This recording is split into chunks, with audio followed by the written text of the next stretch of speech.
Primera carta del apóstol Pablo a Timoteo, capítulo 5, versículo 17 hasta el 25.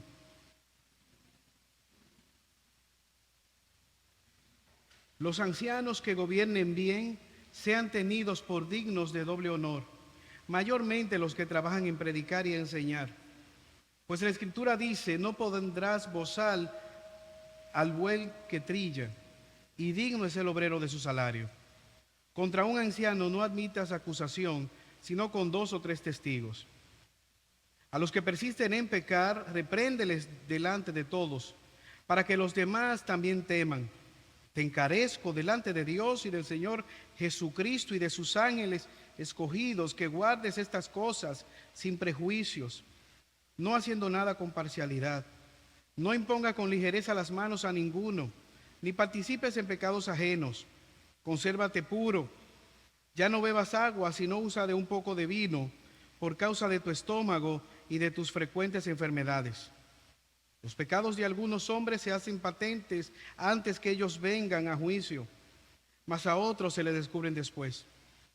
Asimismo se hacen manifiestas las buenas obras, y las que no son de otra manera no pueden y las que son de otra manera no pueden permanecer ocultas. Señor, una vez más venimos delante de tu presencia, suplicándote, oh Padre Celestial, tu oportuno socorro. Ten misericordia, Señor, del predicador, asístele en medio de sus debilidades, pero al mismo tiempo, Señor, ten misericordia de los oyentes, en especial de aquellos que no te conocen, que puedan ser traídos a novedad de vida. Háblanos por medio de tu palabra, rétanos, ayúdanos, oh Señor, a honrarte, a glorificar tu nombre, en la medida en que cuidamos a los pastores, en la medida, Señor, que te servimos, en la medida, Señor, que podamos poner por obra tu palabra.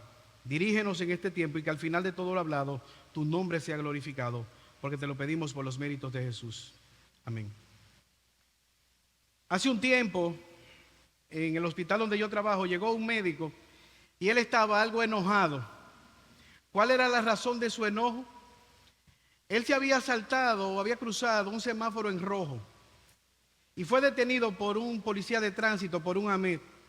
Cuando el policía se le acercó, él le dijo: yo soy militar. El policía tuvo cierta aprensión, pero él concluyó la frase diciéndole: yo soy coronel de los bomberos. Aquel AMET se le rió en la cara y le dijo: doctor, pero mejor dígame que le dé un chance, porque usted siendo coronel de los bomberos, eso es prácticamente nada. Él llegó enojado y me dijo: yo quiero que tú rompas ese carnet, porque eso no sirve para mucho. Yo vi la foto y él estaba con un t-shirt. Digo, bueno, quizás si te hubiese tomado la foto vestido de militar, quizás te toman en consideración. Ahora, nosotros nos reímos, pero hay un detalle. ¿Cuántos de ustedes estarían dispuestos a levantarse a las 2 de la mañana para entrar en una casa en llamas a rescatar a personas que ustedes no conocen? ¿Cuántos de nosotros estaríamos dispuestos a entrar en un edificio que está en llamas y procurar llegar a un cilindro de gas para cerrar y neutralizar aquel combustible y evitar que el fuego se esparza? ¿Cuántos de nosotros estaríamos dispuestos a entrar en una zona de derrumbe, arriesgando nuestras vidas para salvar a otros que están atrapados en medio de los escombros? ¿Cuántos de ustedes motivarían a sus hijos a que se hagan bomberos de manera voluntaria para que vayan en auxilio de otros seres humanos? Porque la vida lo vale. Hermanos, lo que quiero resaltar es que con mucha frecuencia nosotros pudiéramos decir que la vida vale mucho y quizás menospreciar a aquellos que pudieran arriesgar sus vidas en rescate de otros por una paga ínfima, insignificante, que es la mayoría de los casos. trabajando en condiciones infrahumanas. Pastor, ¿y usted va a hablar de los bomberos en el día de hoy? ¿Es el día de los bomberos? No. Vamos a hablar de un mandato, cómo la palabra de Dios nos manda que como iglesia nosotros debemos demostrar aprecio para con aquellos que nos sirven ministrando la palabra. Y es un mandato que tú y yo debemos honrar a Dios en la manera que honramos a aquellos que sirven en el ministerio. Ese es el caso del apóstol Pablo. Pablo le está escribiendo a su hijo en la fe, Timoteo. En los versículos anteriores veíamos cómo él les da instrucción de cuidar a las viudas, a los necesitados en la iglesia. Ahora él le da mandamiento de cómo deben ser cuidados los pastores. La iglesia debe demostrar su aprecio por los pastores, cuidándole, honrándole, protegiéndole, al mismo tiempo reprendiéndole y delegando en otros hombres también para que puedan ser llamados al pastorado. Lo primero que nosotros quisiéramos ver, versículo 17, que Pablo nos manda a honrar a esos líderes que él ha llamado para que nos sirvan por medio del pastorado. Versículo 17. Los ancianos que gobiernan bien sean tenidos por dignos de doble honor, mayormente los que trabajan en predicar y enseñar. Pues la escritura dice, no pondrás bozal al buey que trilla, digno es el obrero de su salario. Aquí hay un mandato claro.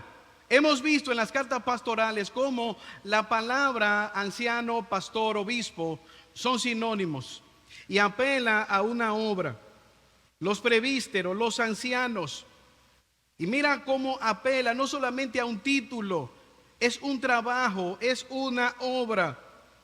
Pablo está llamando a que Timoteo pueda instruir a la congregación a que respeten. Doble honor primariamente significa respeto, honra, consideración a aquellos que han sido llamados por Dios. De hecho, son comparados con bueyes. Los pastores son comparados con bueyes. La analogía que él utiliza es un arduo trabajo. Doble honor apela al respeto, doble honor apela también a la remuneración. No solamente a los que están predicando desde un púlpito. El pastorado es un trabajo arduo en la consejería, en las visitaciones, en los hogares, en la preboda, en los funerales. Es un trabajo arduo, dedicado a servir a la vida, a las almas de los demás. La iglesia no es una democracia, no es el voto colectivo de las grandes mayorías. La iglesia tampoco es una dictadura. La iglesia es una teocracia donde Dios gobierna a su pueblo.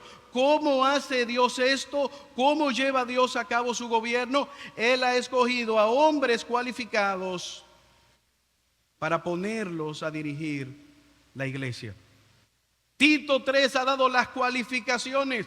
La hemos visto. Timoteo la ha leído delante de la congregación. Marido de una sola mujer, que gobierne bien su casa, sobrio, prudente, decoroso, no un iracundo, no un golpeador, que tenga a sus hijos en sujeción, no codicioso de ganancia deshonesta. Y si él cumple esos requisitos, entonces debe ejercer con libertad el pastorado. Están ahí, Timoteo, las cualificaciones. Habían hombres en la iglesia de Éfeso que no estaban cumpliendo con estas cualificaciones, pero habían otros que sí. Y Timoteo entonces debía enseñar a la congregación a honrarles, a tener respeto, remuneración a esa obra. Tristemente yo recuerdo estando sentado en un hospital hablando con un grupo de médicos y enfermeras, unos adolescentes que entraron vestidos de uniforme. Ayúdennos, auxilio, auxilio. Todos nos paramos y salimos corriendo al parqueo. Y ¿sabes qué? Cuando salimos ellos estaban burlando. Les engañamos, era un relajo, era una burla. Mi primer pensamiento fue el de los hijos del trueno. Señor, que descienda un rayo y que parezca un accidente. Pero me sorprendió negativamente cómo ellos tenían la capacidad de entrar a un hospital a una emergencia y convocar a enfermeras, a médicos, fingiendo una emergencia que no era tal. Y vestidos de uniforme. Hermanos, si somos sinceros, estamos en una época del irrespeto, del qué lo que, del guau guau guau. Timoteo respeta. Es parte de lo que queremos hacer con Tito 2, las tardes de Tito 2. Las ancianas puedan instruir a las más jóvenes y aprovechar esa sabiduría, aprovechar ese conocimiento, aprovechar en obediencia ese mandato de las Escrituras. Ese es el caso de la iglesia que Pablo le está diciendo. Pero al mismo tiempo la remuneración, honrar a los ancianos, a los pastores, que en verdad lo son. Implica respeto, implica remuneración económica. ¿Has pensado tú en la pensión de los pastores? Se rompió esa chancleta, guárdala para el hijo del pastor. Le cayó cloro a esa camisa, guárdasela al pastor. Eso no debe de ser digno de doble honor. ¿Y cuál es la razón? Es una obra, es un salario. Y mira el mandato. Pablo está citando a dos grandes columnas. Él trae al Antiguo Testamento, Deuteronomio capítulo 25, versículo 4, donde dice: Dios mandó, no le pongas bozal al buey que está trillando. Imagínate en un sembradío de trigo. Bueyes van sacando el sembradío, la cosecha. Y el dueño entonces se le ocurría la brillante idea de decir: este buey no come. Le ponía un bozal. El buey está trabajando para producir el grano del dueño del arado y no puede alimentarse del trigo. Pablo dice, Dios le dice a los corintios, Dios no estaba pensando en los bueyes, Él estaba pensando en aquellas personas que Él llamaría a su ministerio. En el Antiguo Testamento, Dios había ordenado por medio de Moisés que no se cometiera esa injusticia de taparle la boca a un buey que estaba trillando. Jesús en el Nuevo Testamento, Lucas capítulo 14, Mateo capítulo 6, habla de no poner bozal al buey que trilla. ¿En qué estaba pensando Jesús citando este texto? Digno es el obrero de su salario. Mateo nos habla de cuando fueron enviados ellos a la comisión de llevar el evangelio, y el mandato que Jesús le dice: cuando ustedes lleguen a la ciudad les van a querer hospedar, no se sientan extraños, déjense hospedar, déjense cuidar. ¿Por qué? Porque el obrero es digno de su salario. ¿Usted recuerda a Lidia, la vendedora de púrpura, en el libro de Hechos, cuando Pablo sale a predicar sin saber a dónde va, sin saber qué le depara? Él llega a aquel río, está esta mujer conjuntamente con otras, reciben la palabra de Dios, son convictas de pecado, son salvas. ¿Y qué vamos a hacer con Pablo? ¿Qué dice ella? Si yo he ganado reputación delante de mí, tú tienes que irte para mi casa.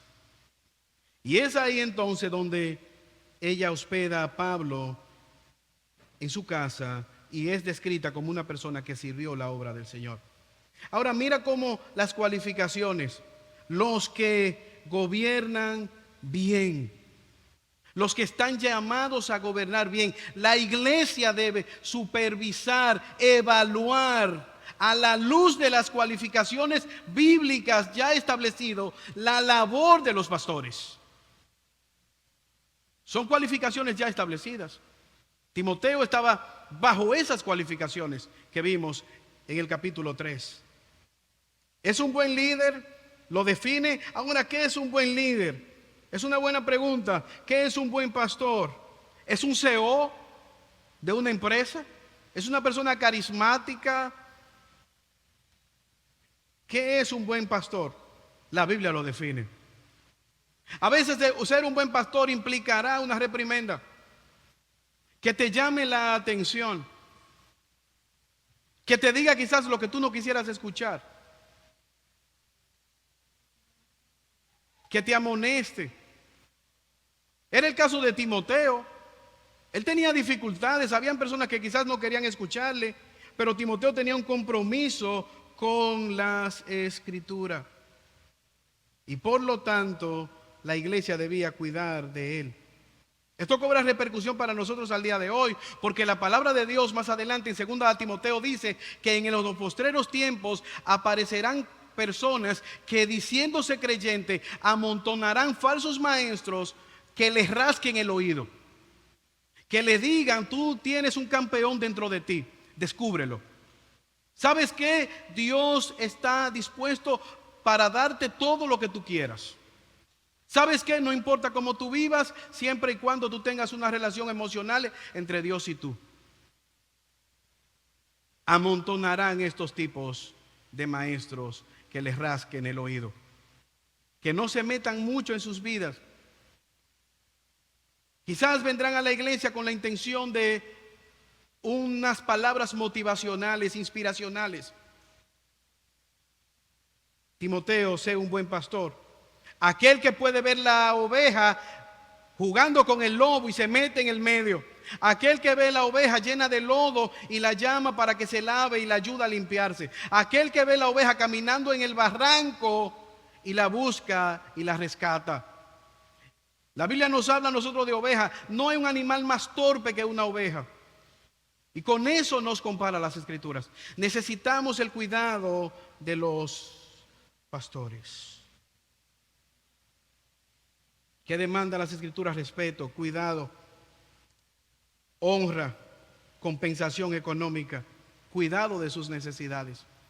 En un mundo mezquino, en un mundo que no valora este tipo de trabajo, qué bueno que el texto dice eso. Quizás alguien pudiera estar diciendo: pastor, usted está predicando acerca de usted mismo. Pudiéramos nosotros tener cierta aprensión, porque los falsos maestros de la prosperidad todo lo relacionan con el siembra y la cosecha, con lucrarse con el ministerio. Pero Pedro nos dice que no solamente son algunas partes de las Escrituras que ellos tuercen. Ellos tuercen ¿qué? Todo el consejo de Dios.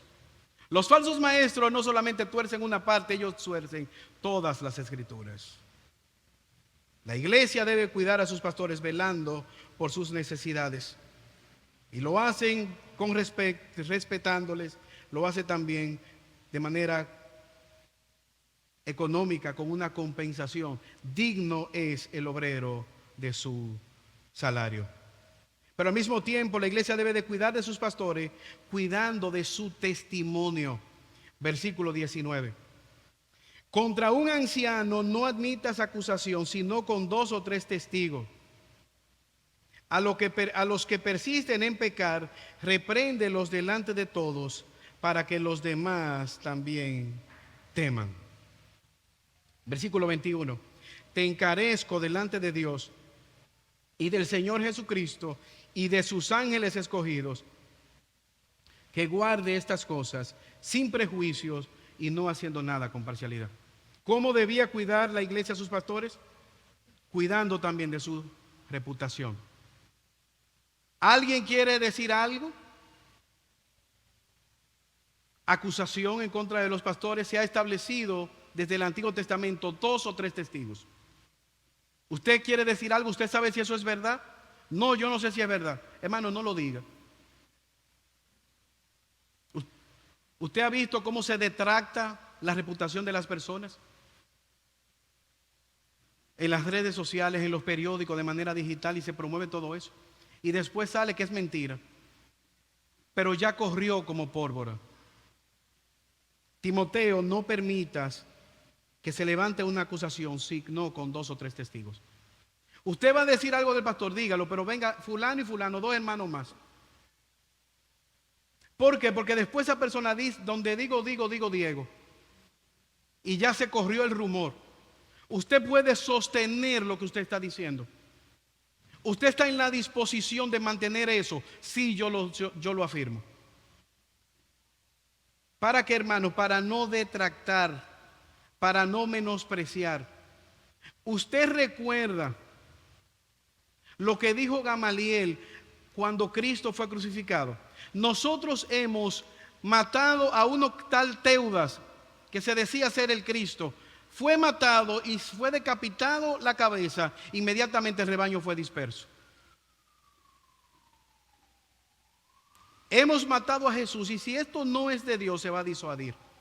Pero si es de Dios, ha de persuadirse. ¿Cuál es el argumento? Que ellos van hacia la cabeza.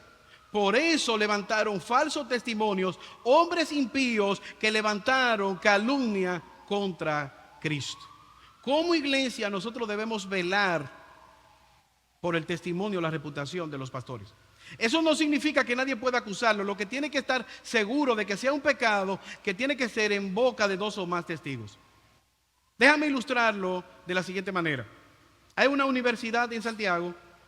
Conozco un profesor, mi tío da clase en esa universidad, y ellos tienen una manera particular de evaluar a los profesores. Ellos ponen que todos los profesores se evalúen unos con otros. Entonces, si hay un profesor y todo el mundo habla bien de esa persona, y hay un profesor que habló mal, entonces la investigación se vuelca contra ese que habló mal. ¿Y por qué usted está hablando mal de este que todo el mundo está hablando bien? Y fácilmente sale despedido el que está tratando de atacar al profesor que habló bien. ¿Por qué deben ser 2 o más testigos? Porque una persona pudiera levantar falso testimonio, porque una persona pudiese echarse para atrás, porque una persona quizás pudiera estar prejuiciada, pero al mismo tiempo da valía, porque 2 o 3 pueden ver y decir, sí, es verdad, hemos visto lo mismo, y venir y abordar en cuanto a aquella situación. Lo que estamos tratando de guardar es acerca de las calumnias, de las murmuraciones. Pero en caso de ser veraz, también la iglesia puede proceder. Mira cómo él lo resalta. Versículo 20. A los que persisten en pecar, repréndele delante de todos, para que los demás también teman. Habían varios pastores en esa ciudad de Éfeso. Habían algunos que estaban persistentemente pecando. Timoteo, a estos que ya se le ha llamado en lo privado de manera discreta y todavía persisten en pecar, repréndeles delante de todos. ¿Para qué?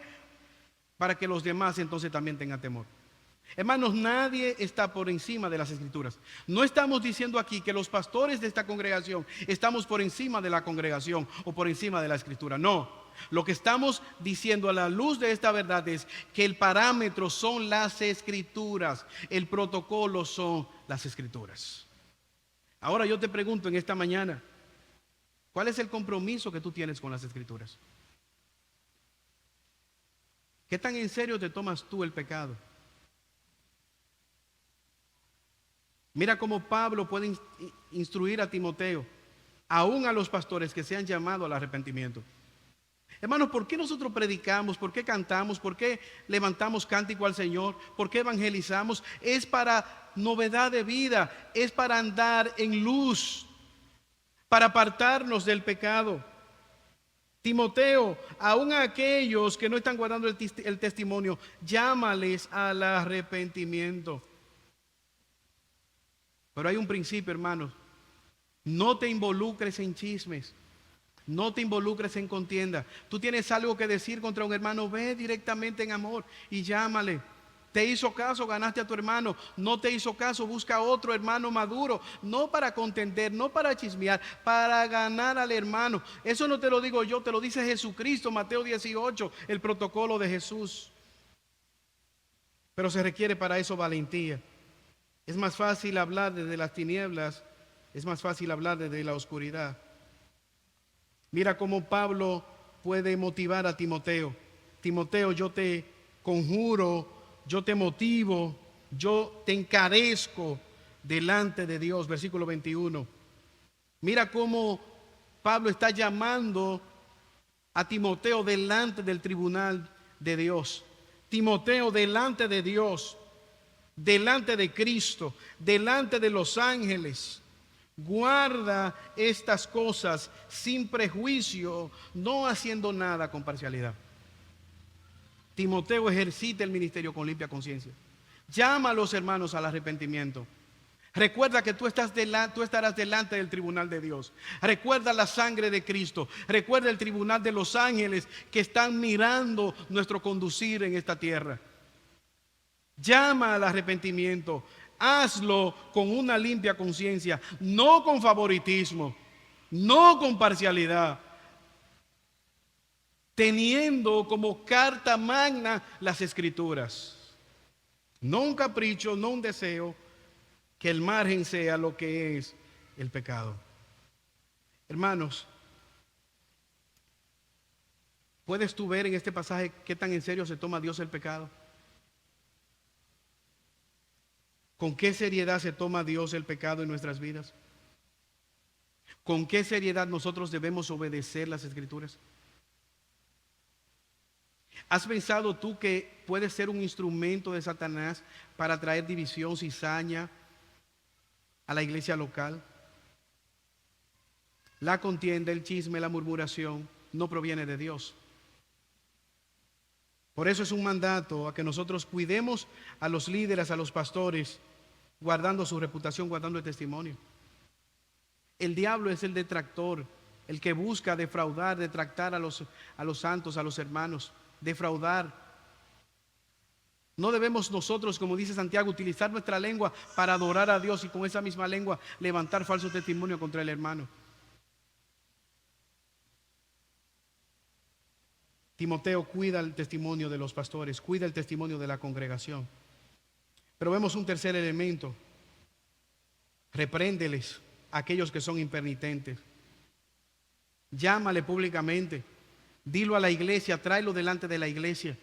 Buscando que, hermanos, el arrepentimiento. Pero al mismo tiempo hay un aspecto que cuando la iglesia ve que aún a los más grandes o a los que están en una mayor posición, aún a ellos son llamados delante de la congregación, puedan también tener temor.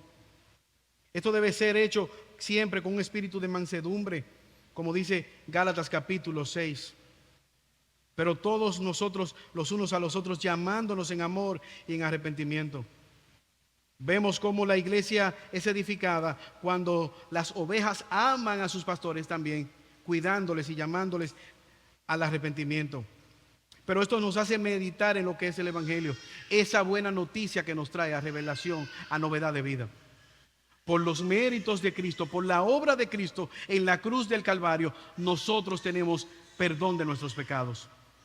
Cristo Jesús, por medio de su sangre, nos ha limpiado del pecado. Los unos a los otros en amor crecemos. ¿Qué es la iglesia, hermanos? La iglesia es un hospital de hombres y mujeres necesitados de la gracia del Señor, de hombres y mujeres imperfectos, pecadores.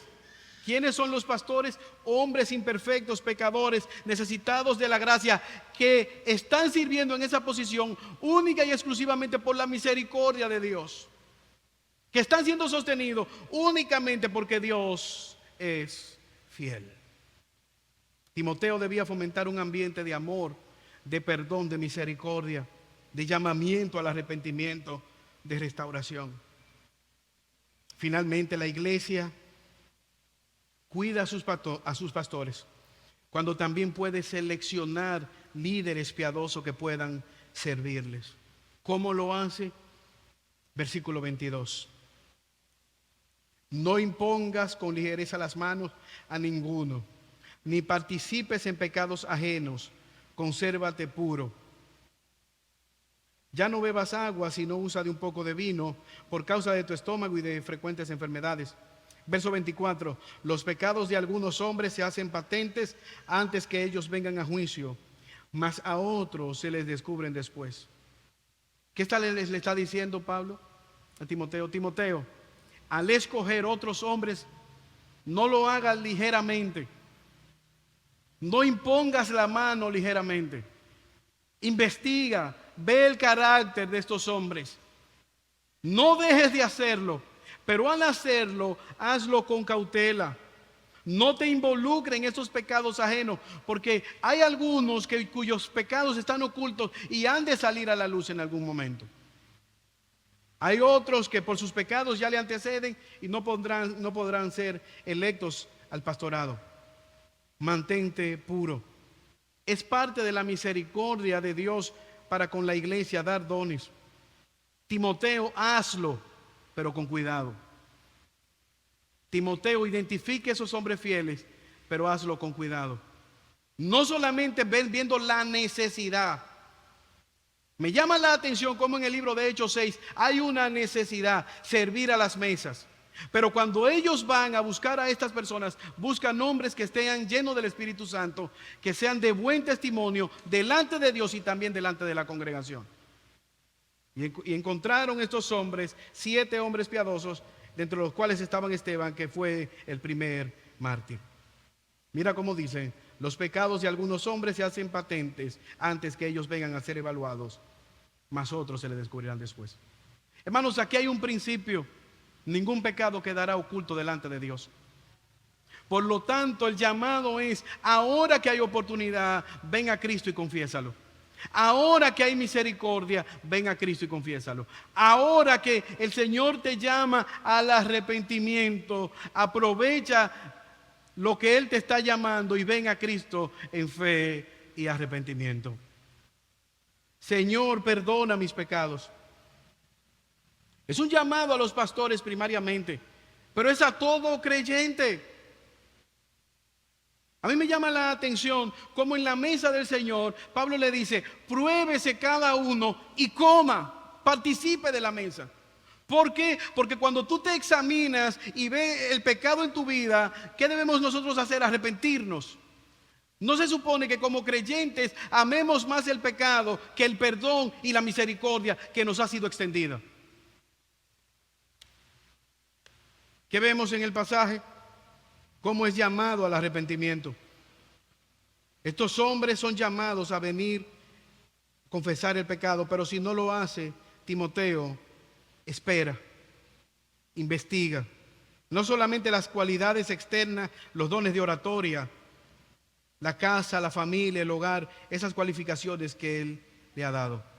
Hermanos, a la luz de esta palabra, hay un reto para nosotros como iglesia: cuidar de los pastores que Dios nos ha dado. No solamente los que están predicando, los que están sirviendo en las diferentes áreas. Orar por cada uno de nosotros, que el Señor nos guarde. ¿Qué hemos visto? Que guardamos de la iglesia, que guardamos cuando nosotros velamos por el testimonio de los pastores, cuando proveemos para cada una de sus necesidades, pero al mismo tiempo cuando identificamos también en otros que puedan servir con sus dones al Señor. La historia registra de un hombre llamado John Bradus, un gran pastor y predicador que ejerció el ministerio en Kentucky. Pero él tuvo un discípulo también pastor llamado Robertson, A.T. Robertson. Y llama la atención cómo Robertson, siendo un gran erudito, quizás más famoso que Bradus, al momento ya de morir, él pidió ser enterrado al lado de la tumba de John Bradus, quien fue su pastor. ¿Cuál fue la razón? Él había vivido en su vida, su ministerio, siendo pastoreado por Bradus.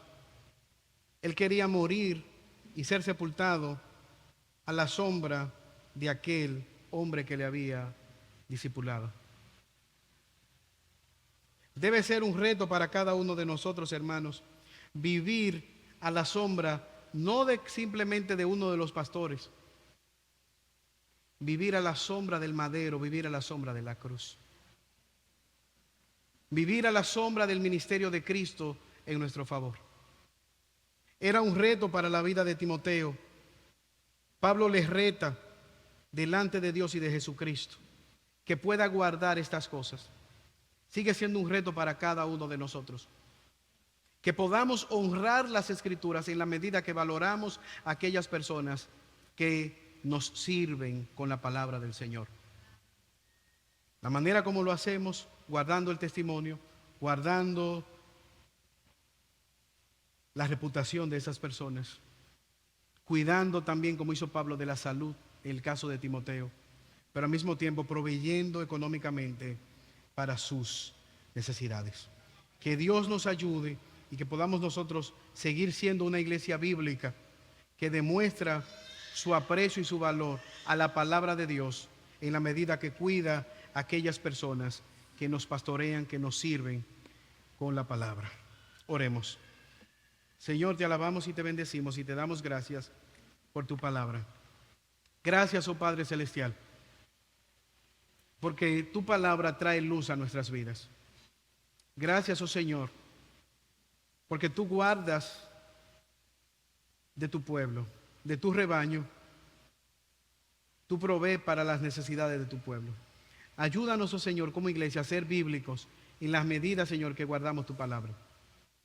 Te suplicamos, oh Señor, que tú sigas levantando hombres y mujeres que sean llamados a servirte, que puedan poner la mano en el arado, sabiendo, oh Dios, que tú eres galardonador de aquellos que te sirven. Guárdanos, oh Señor, y dirígenos en todo tiempo. Ruego una vez más, si aquí hay alguien que no conoce acerca de Jesucristo, que pueda ser traído a novedad de vida, porque te lo pedimos por los méritos de nuestro glorioso Salvador. Amén.